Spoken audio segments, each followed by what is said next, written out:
Doa seolah telah menjadi tren. Bahkan di negara kita terdapat banyak majelis zikir dengan berbagai nama dan latar belakang. Masing-masing memiliki ciri khas tersendiri saat mengadakan aktivitas zikir dan doa. Zikir dan doa memang satu kesatuan yang tak bisa dipisahkan dari umat Islam. Seorang muslim yang tidak pernah berdoa, maka ia termasuk dalam golongan orang-orang yang sombong. Lalu bagaimanakah tata cara berdoa yang berdasarkan tuntunan Al-Quran dan Al-Hadis? Adakah waktu maupun tempat yang terbaik ketika memanjatkan doa? Dan bagaimanakah kaitannya antara doa tanpa usaha atau doa dengan perbuatan maksiat dan dosa?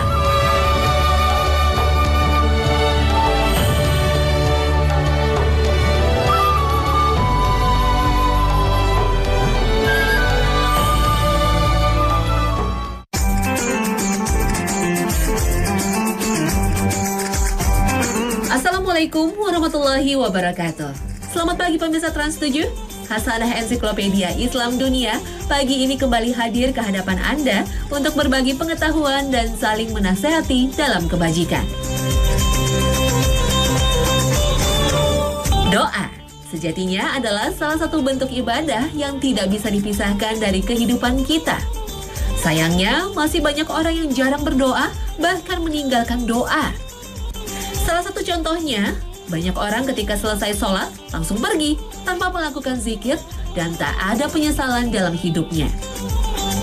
Rasulullah SAW adalah orang yang sudah dijamin masuk surga. Akan tetapi beliau tetap berzikir dan meminta pertolongan kepada Allah Subhanahu wa Ta'ala karena beliau yakin akan kekuatan doa. Sekaligus beliau mengajarkan kepada kita bahwa doa adalah salah satu cabang dari ibadah.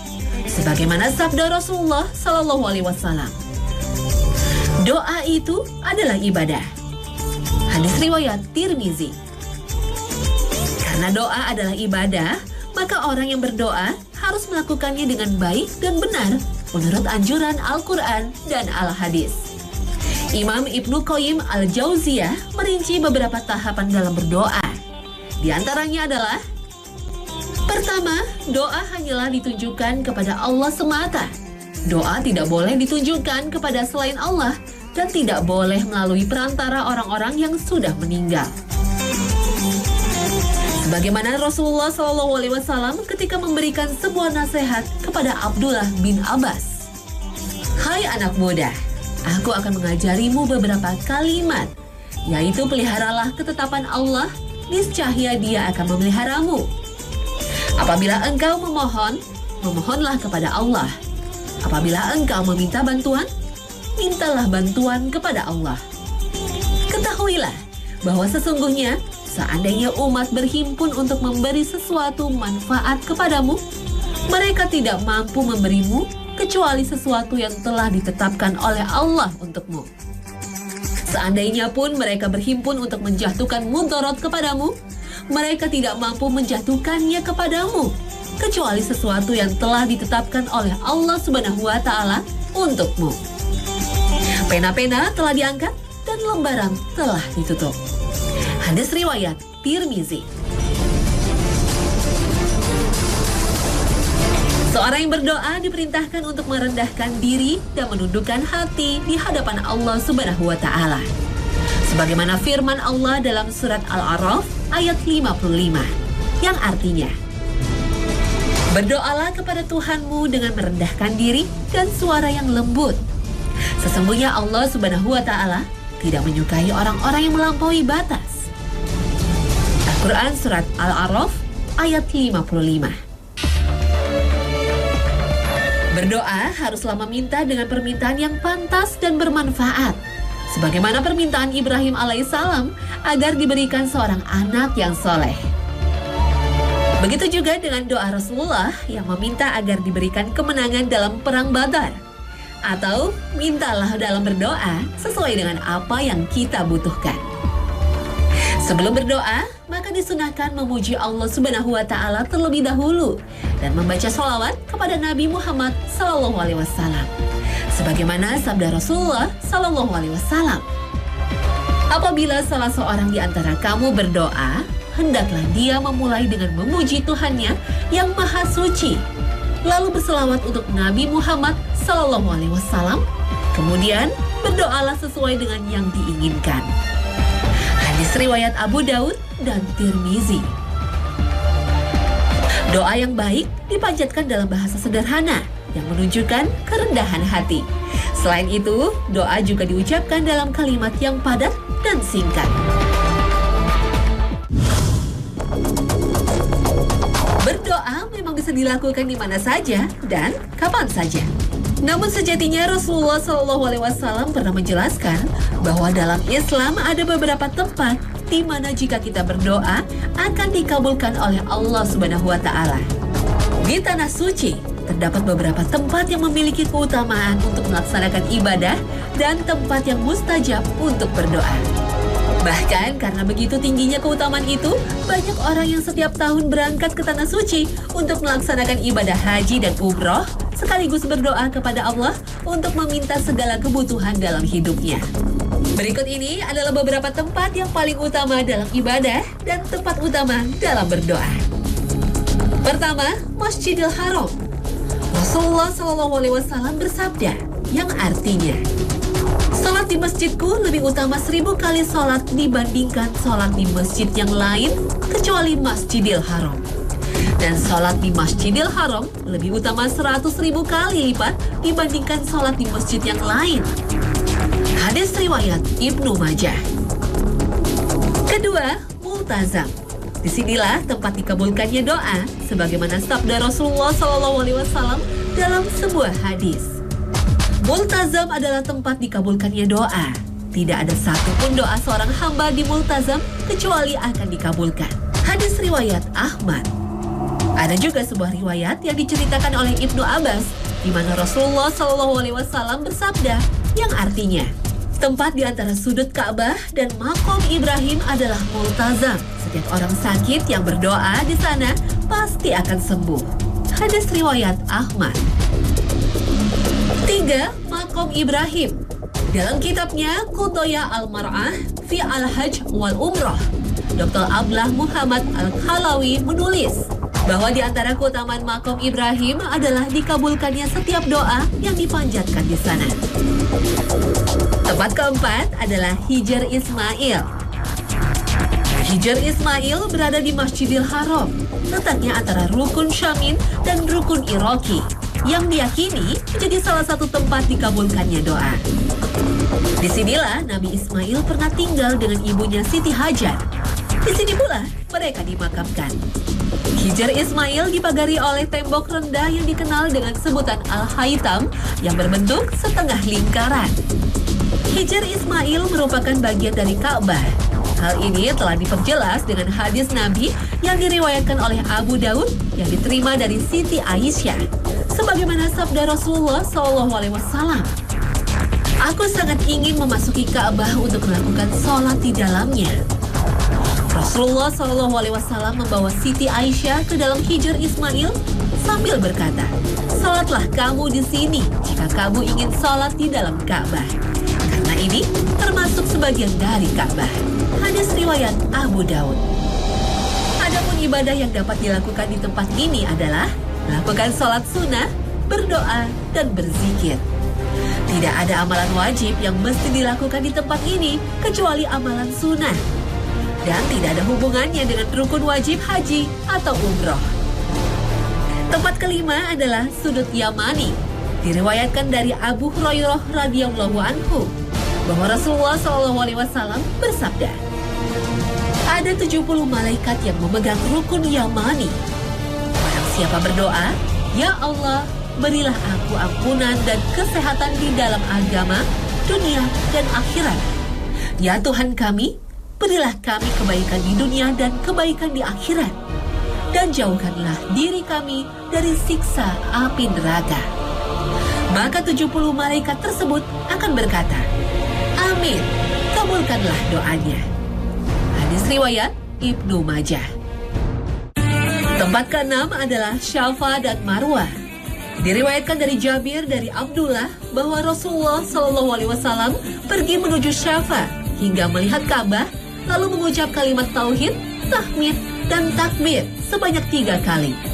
Kemudian berdoa sesuai dengan apa yang beliau kehendaki. Hadis riwayat An-Nasa'i. Ketujuh, Masjid Nabawi dan Raudhah. Hal ini sesuai dengan sabda Rasulullah SAW yang artinya, siapa yang meninggal dunia di Madinah, hendaknya dia menerimanya dengan bahagia, karena tidak ada orang yang meninggal dunia di Madinah, kecuali kelak aku akan memberi syafaat kepadanya. Hadis riwayat Ibnu Majah dan At-Tirmizi.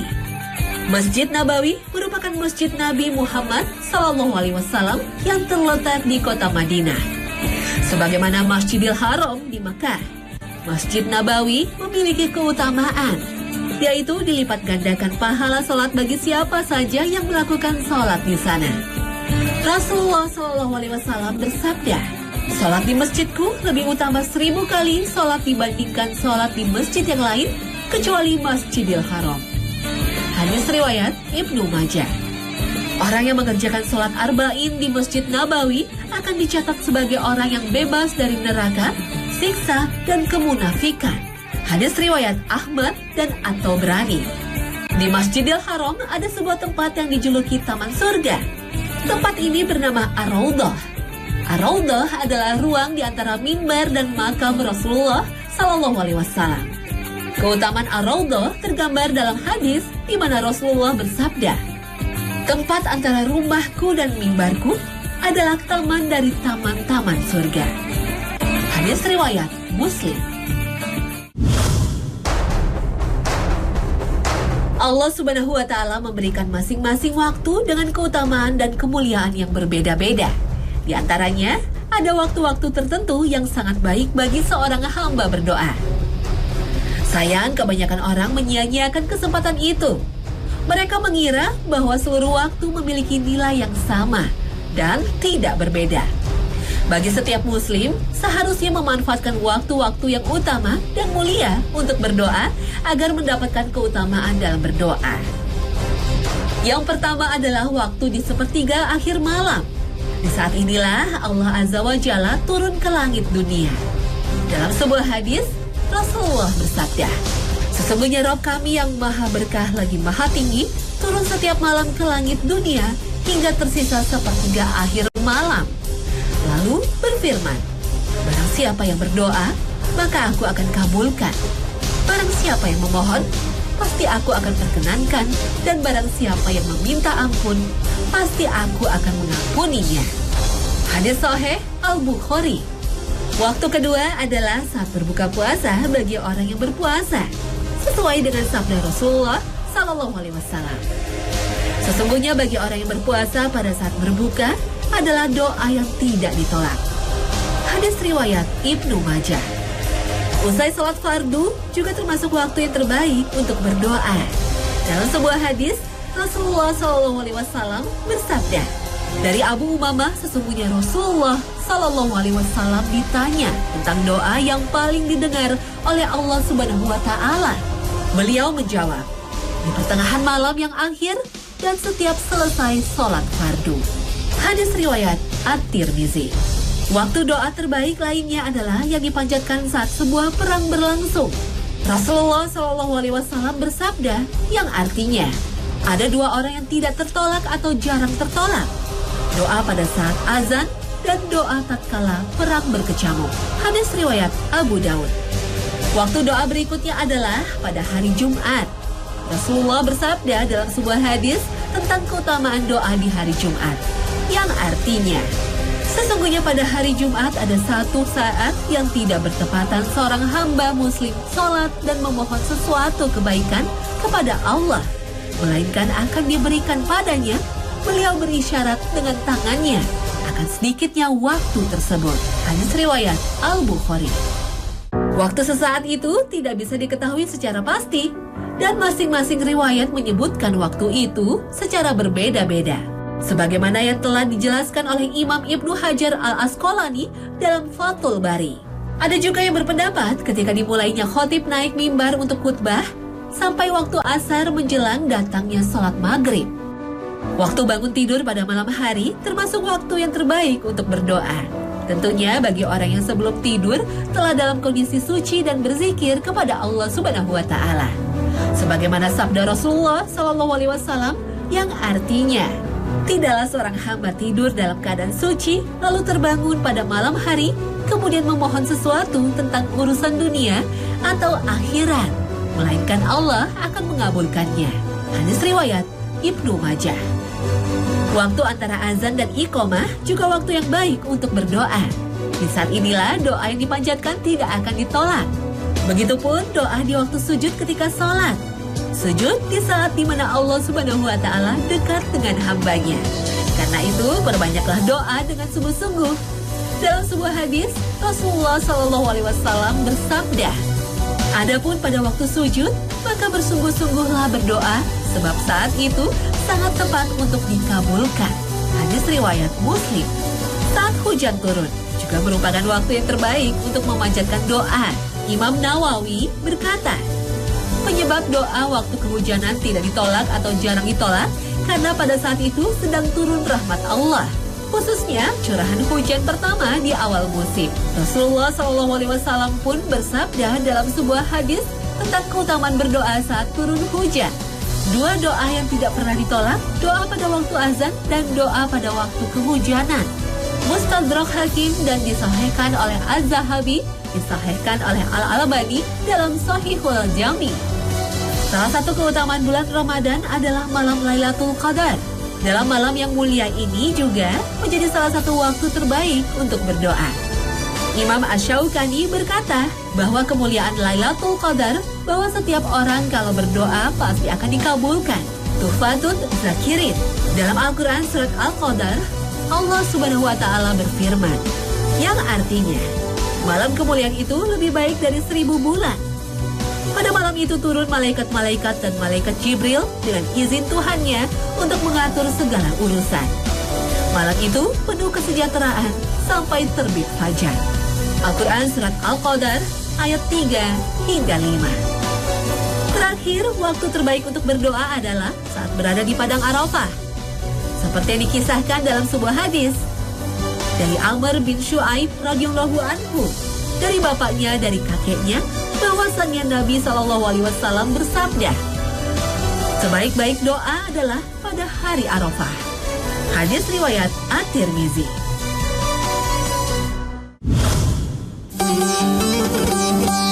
Dalam berdoa, kita haruslah bersungguh-sungguh dan yakin.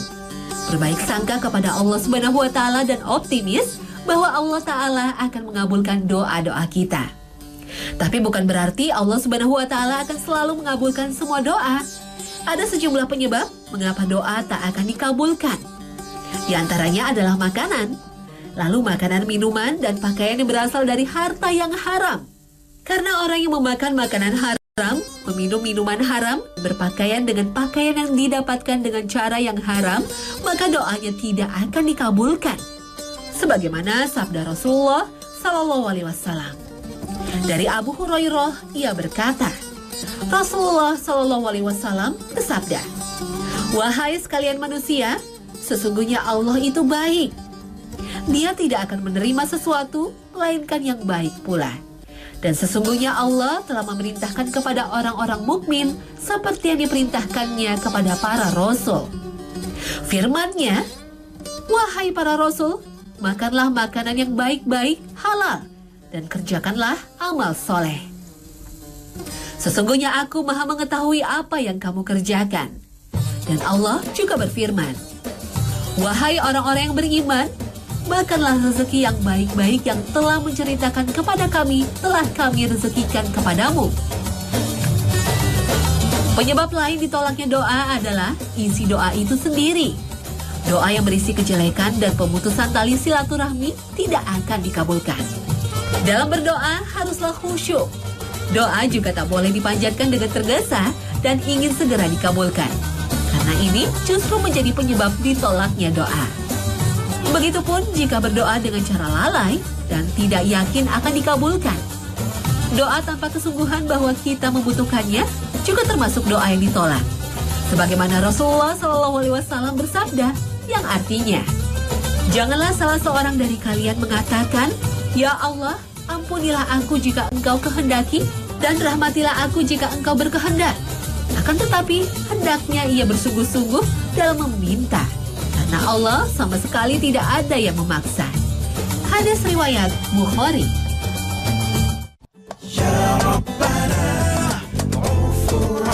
Nah pemirsa, inilah akhir kebersamaan kita dalam Hasanah pagi ini. Semoga tayangan hari ini dapat menambah keimanan dan memperluas hasanah keilmuan kita akan adab berdoa sesuai tuntunan Al-Quran dan Al-Hadis. Terima kasih atas perhatian Anda dan wassalamualaikum warahmatullahi wabarakatuh.